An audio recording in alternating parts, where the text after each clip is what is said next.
That Census Act only took such a short period of time, and it ruined years and years and years of what they built as a family, what we built as a family.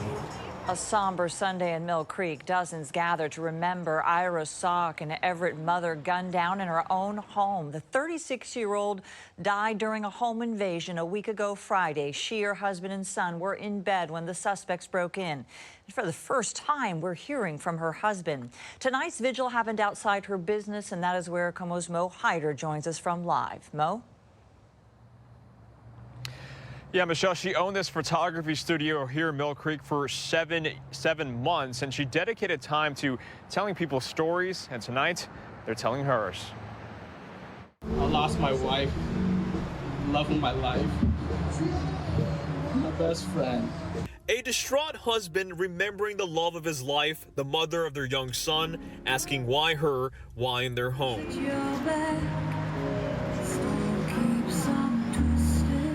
It's been a roller coaster of emotions, you know, from being angry to being sad, upset. I mean, can't really describe it.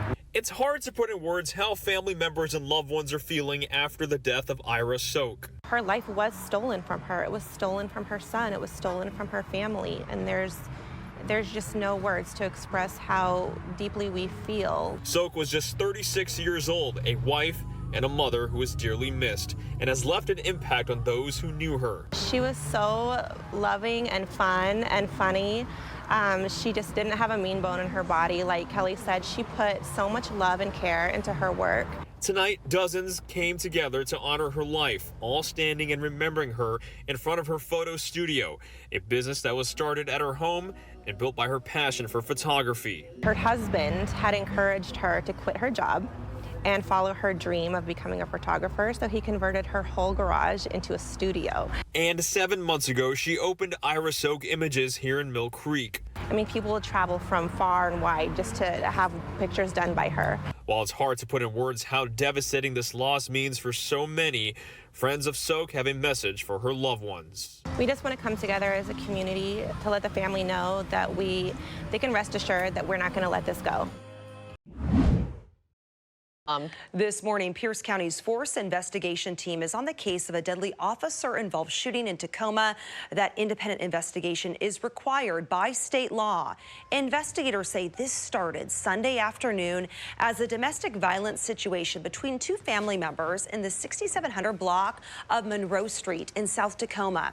At some point, a Tacoma officer opened fire. We'll be working throughout the morning to get an update from officials on what led up to the gunfire. We do know, though, no officers were hurt in all of this. Last night, Tacoma Mayor Victoria Woodards issued this statement saying, in part, incidents like these cause ripples of trauma that affect the families of those involved. The neighborhoods surrounding the active scene are first responders and the community at large. It is vital that we address the root cause of all acts of violence as we work to improve our intervention effort. Hi there, Michelle. That's right. Time is running out for the Seattle Teachers Union and the district to come up with a contract agreement that better serves students and staff. They worked here at SPS headquarters until late last night. They told me they expect that to be the same story tonight.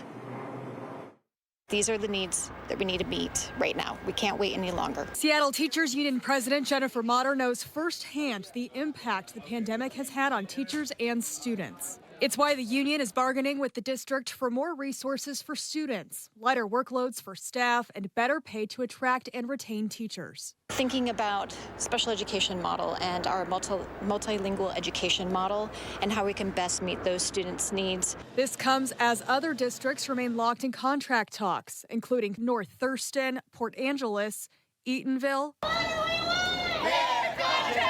and Kent, where teachers have been on strike, continuing to delay the start of school. We really want to make sure your students are well supported, and so we're doing this for them. Seattle teachers right now say they're hopeful it won't get to that point here. We're working as fast as we can to reach that tentative agreement because that is what we all want, and things are remaining productive.